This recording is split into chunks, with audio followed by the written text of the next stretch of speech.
السلام علیکم ګرانو کتونکو، امید ساتم چې تاسو به ټیک ټاک یې. کتونکو ډېره موده پس چې کوم دی زموږ ستاسو مخامختیا کیږي، چونکې دغه سیلاب راغلو. په دغه سیلاب کې علب خان شیرپو ویلفیر فاونډیشن خپل یو کردار ادا کړ. کومو خلکو چې مرستې کړي دي د هغوی یو جهان مننه. کتونکو دا تاسو زما شاته چې څومره فوټیج ګولی، نو ډاکټر مولانا محمد شفیق صاحب چې تحریک لبیک صوبایي مشر دی او دغه شانتې مرکزي هم یو اخم حیثیت لري، او خو کلم چې مشر وفات شو نو دا ټوله مشري چې کوم دی دا ډاکټر محمد شفیق صاحب ته حواله کوله، خو هغه ویل نه، هغوی د هغوی پرزن ته چې کوم دی نو دا مشري حواله کړه او ټول تحریک لبیک کارکنانو پې لبیک وي. اوس کتونکو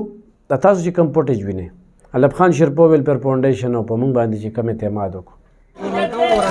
دې وخته پورې موږ 72 کلي داسې کلي غږ کړي، 250 300 یو نیم سل په یو کلیو کې موږ فوډ پیکج ورکړه، بسترې هم ورکړې، کپړې هم ورکړې، کچن سامان هم ورکړه، وړو لپاره هم بسکټ ورکړل، چپس هم ورکړل. په دغه کې دا کې زموږ خویندو پیوي را لېږلي وو، تڼۍ را لېږلې وې، ستنې را لېږلې وې، چا چې په کچن کې څه لیدلي وو هغې را جارو کړې ده او ګوتی کې اچولې ده او غار سې را لېږلي وو. نو تحریک لبیک چې په 400 کې کم کردار ادا کړه په دغه سیلاب ځپلو کې او مزید هم ادا کوي. دغه شانتې په دغه کې ډاګۍ کې چې کوم 26 کورونه او هغې کې څه کورونه 1400 پورې کورونه د ویښه بیخه اوبو د ځان سره به یولو، د هغوی دپاره چې کوم دی نو تحریک لبیک مولانا محمد شفیق صاحب 26 کورونو ته 50,000 روپۍ ورکړئ. دغه شانتې انجینران به راځي، هغوی به باقاعده سروې کوي. دغه شانتې بسترې چې کوم دی په سوونو بسترې خلکو ته بلکې په زرګو بسترې چې کوم دی هغه خلکو ته ورکړې شوې. نو موږ هم په دغه کې اخته وو، په موږ باندې یو اعتماد و او الحمدلله دا باور سره وایو چې په 400 کې د ټولو نه زیات کار چې کوم دی هغه زموږ نه خدای پاک واغسته او د ټولو نه زیات څیزونه چې کوم دی هغه موږ په دغه متاثرینو کې موږ تقسیم کړل. په دې موقع باندې زه د هغه ټولو فلاحي ادارو، سماجي تنظیمونو، سوشل ورکرانو، سوشل اکټیویسټو ډېره زیاته مننه کوم چې بړ چړ کې په دې کې حصه واخیستله، چاندې یې وکړلې او متاثرینو ته ورسېدل، ځان یې ستړی کړ. خو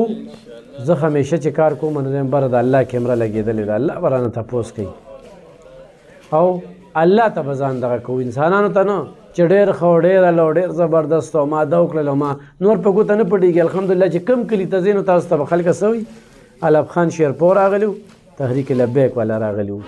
انشاءالله دا سلسله چې کومه ده دا به مخ په وړاندې روانې او په دې موقع باندې زه ډاکټر مولانا محمد شفیق صاحب ته خدای تقسیم پیش کوم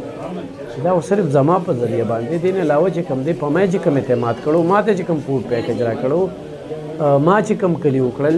دغه شانتې نور صحافیان ملګري، دغه شانتې نور سماجي تنظیمونو ته یې ورکړه، سیاسي تنظیمونو ته یې ورکړه. پرون چې کوم دی په شکلاوت قومي جرګې ضمني صدر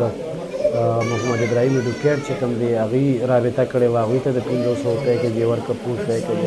دغه شانتې تنګي کې رضاکار پور جوړ شوی دی او ډېر ښه کار کوي، هغوی رابطه وکړه، هغوی ته چې کوم دی نو د زرګو خلکو دپاره چې کوم دی فوډ پیکج ورکړه. دغه شانتې نور ډېر یو لا تعداد چې کوم دی نو خلکو رابطې کړي دي او هغوی چې کوم دی دې ځای نه وړلې. دغه شانتې نور ټیمونه لګي یو مختلف کلیو ته، یو کلیو ته 2 پیرې 3 پیرې، ډېرو کلیو ته چې کوم دی فوډ پیکج نه دی رسېدلی، خو انشاءالله هلته کې هم فوډ پیکج رسي. نو په دې مې څو خبرې کول او دې کې زه دولت خان حاجي صاحب ډېره زیاته مننه کوم، سعودي عرب کې دی، الله دې عزت ورکړي. همیشه چې کوم دی زموږ سره مرسته کړې ده، کومک یې کړی دی، ملاتړ یې کړی دی، د غریبانانو سره هر وخت په نظر کې. او هغه وایي چې یاره الله پاک په ما کوم رحم کړی دی د هغې غټه وجه دا ده چې زه الله سره تجارت کوم.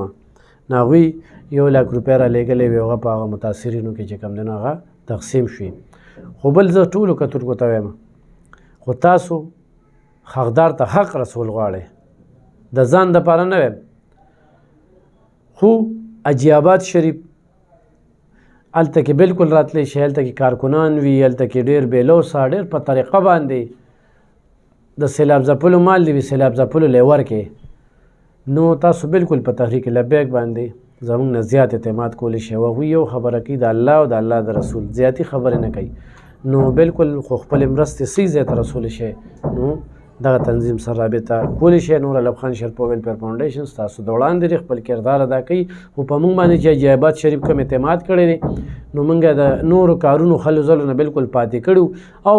همدغه وجه ده چې دومره زیات فوډ ډسټریبیوشن مې وکړو چې تصور نه بهر دغه شانتې بسترې مې ورکړې کپړې مې ورکړې هر څه مې ورکړل